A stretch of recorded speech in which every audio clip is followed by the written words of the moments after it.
5 August বৈষম্য বিরোধী ছাত্র আন্দোলনের সমন্বয়করা লং মার্চ টু ঢাকা কর্মসূচি দেন। সেই কর্মসূচি ঠেকাতে বেলা 12টার দিকে সাঙ্গারপুল অবস্থান নেয় পুলিশ।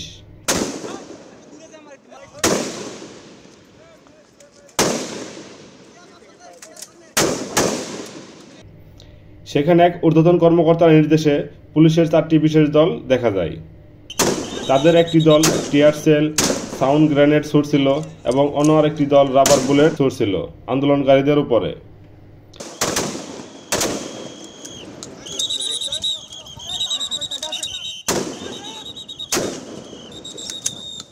কিছু পুলিশ সদস্যদের কাছে চাইনিজ রাইফেল ছিল, যারা তাজা বুলেট লুট করতেছিল।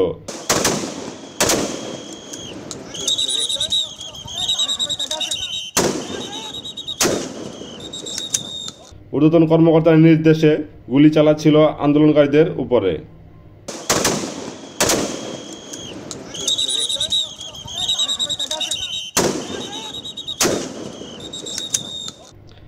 মাত্র 200 থেকে 250 ফিট দূরে থেকে গুলি করা হয়। সেদিন সারা দেশে 100-এরও বেশি মানুষ মারা যায়।